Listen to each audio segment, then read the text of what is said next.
What's going on, everybody, and welcome back to this series of videos where we are unpacking the episodic marketing framework. And so far, we have covered. We're talking about plan, produce, repurpose, and distribute. So far, we've covered plan. We're right now in the produce stage, so you are here, and we are now in the publishing step specifically. So when it comes to publishing, this is of course related once again to AV setup and recording. So please do check out those videos if you haven't already, because this will make more sense once you've done that.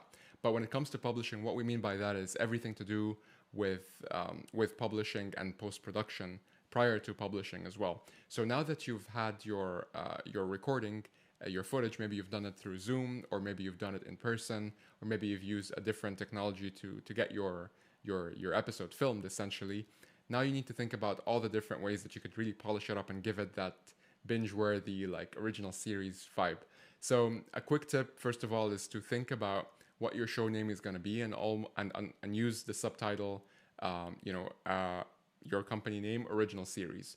So in our case, like, we'd do a show, say, original series Academy, and we would say, oh, this is a Tribe Tactics original series. Our very first show was called Spare Room Talks, back when we didn't have an office and we just had a spare room, and we called that, a Tribe Tactics original series. So definitely use that, and that kind of brings me to the next point where, you have to then think about how you're gonna start and end each video. So beyond how the actual episode starts and ends, think about your intro animation. Maybe have something that cues, an intro or a jingle, or ideally both, where it's very reminiscent of your show. It's very characteristic of your show, your company brand, and have an intro and an outro to your show, which really helps to package it in a much more professional way.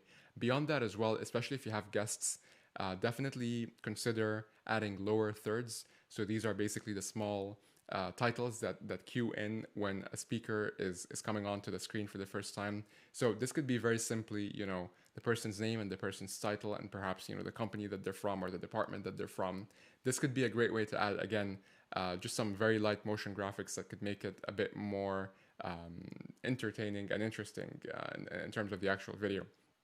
And so after you finish that, think about as well color grading. So depending on the conditions that you have recorded this in and the different cameras that were used, your video might be better off with a bit of color grading, by way of actually tuning the colors a little bit and making it so that the most important colors are popping out, and just makes everything look a lot more natural and a lot less, monotonous in terms of like the coloring of the actual video, especially if there's two different cameras. Like, if you use a specific camera and your guests are maybe dialing in like remotely or what have you, all the more reason to consider doing color grading for your video.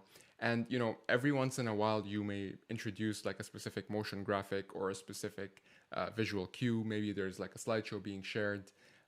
There's a lot of different ways that you could really prep up the episode in post-production to take it from just like raw footage, as we call it, all the way to doing something that is a lot more polished and a lot more reminiscent of like a show.